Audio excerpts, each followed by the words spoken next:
అందరికీ నమస్కారం అమ్మ. ఈరోజు మనం తెలుసుకుంటున్న అంశం ఏంటంటే FA4 Telugu 6th class total కీప్ షీట్ని మనం చూద్దాం. వీడియోలోకి వెళ్ళే ముందు ఇంకా మన ఛానల్ సబ్స్క్రైబ్ చేసుకొని వాళ్ళు ఎవరైనా దయచేసి సబ్స్క్రైబ్ చేసుకొని లైక్ చేసి షేర్ చేసి మీ ఫ్రెండ్స్కు రిలేటివ్స్ అందరూ సబ్స్క్రైబ్ చేసుకోమని చెప్పండి. నా ఛానల్ని సబ్స్క్రైబ్ చేసుకొని ప్రత్యక్షంగా పరోక్షంగా సపోర్ట్ చేస్తున్న వాళ్ళందరికీ పేరు పేరున ప్రత్యేకమైన హృదయపూర్వక ధన్యవాదాలు.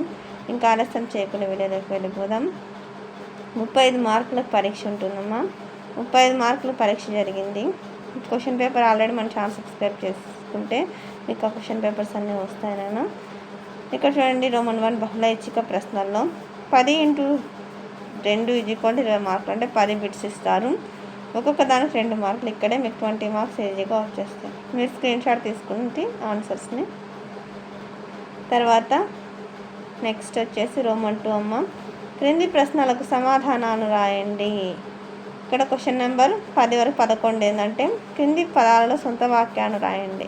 ఇక్కడ సొంత వాక్యాలకు 2 మార్కులు, తర్వాత 2 చిన్న క్వశ్చన్లు ఇచ్చిన కదా 2 మార్కులు, అక్కడ 6 మార్కులు. ఓకేనా. తర్వాత రూపుమాపు అంటే తొలగించడం. సొంత వాక్యం ఏంది? సమాజంలో ఉన్న మూఢనమ్మకాలను రూపుమాపాలి. తర్వాత కాలు దువ్వు అంటే తగువుకు సిద్ధపడడం. అయిన దానికి కాని దానికి కాళ్ళు దువ్వడం మంచిది కాదు, తగువు. 12వ క్వశ్చన్ నెంబర్, రావూరి భరద్వాజ గారి గురించి సొంత మాటల్లో రాయండి. ఇది కంటిన్యూషన్. మళ్ళీ చెప్తున్నా అనుకోదండి. మా అక్షరాలు కనుక క్లియర్ కనిపించకపోతే నెట్ క్వాలిటీ పెంచుకొని స్క్రీన్ షాట్ తీసుకోండి. తర్వాత క్వశ్చన్ నెంబర్ 13, గంగిరెద్దులాట ప్రాచీనమైనది ఎలా చెప్పగలవు? దీనికి సంబంధించిన సమాధానం. ఆ పరమేశ్వరుడు అంతటి వాడు గంగిరెద్దులాట నంది చేత ఆడించినాడు.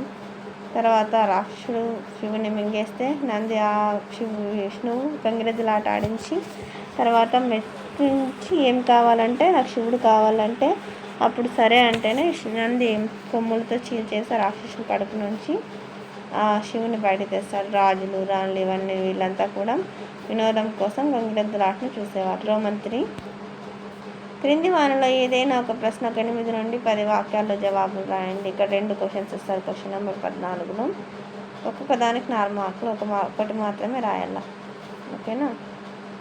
ఎక్కడ ధర్మప్రభువులు ఉంటే అదే మా ఊరిని బసవయ్య ఎందుకని ఉంటాడు?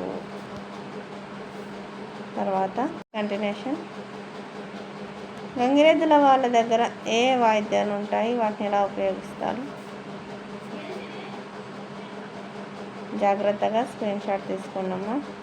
అక్షరాలు కనుక క్లియర్ కనిపించకపోతే నెట్ క్వాలిటీ పెంచుకొని స్క్రీన్ షాట్ తీసుకోండి. లేదా గంగిరెద్దుల వాళ్ళు పల్లెటూరులోనే ఉండిపోవడానికి గల కారణాలను రాయండి. జాగ్రత్తగా స్క్రీన్ షాట్ తీసుకోండి. మా అక్షరాలు కనుక క్లియర్ కనిపించకపోతే నెట్ క్వాలిటీ పెంచుకొని స్క్రీన్ షాట్ తీసుకోండి. నా ఛానల్ సబ్స్క్రైబ్ చేసుకొని ప్రత్యక్షంగా పరోక్షంగా సపోర్ట్ చేస్తున్న వాళ్ళందరికీ పేరు పేరున ప్రత్యేకమైన హృదయపూర్వక ధన్యవాదాలు. అందరికీ ధన్యవాదాలు. చేసి వీడియోని మాత్రం స్కిప్ చేయండి.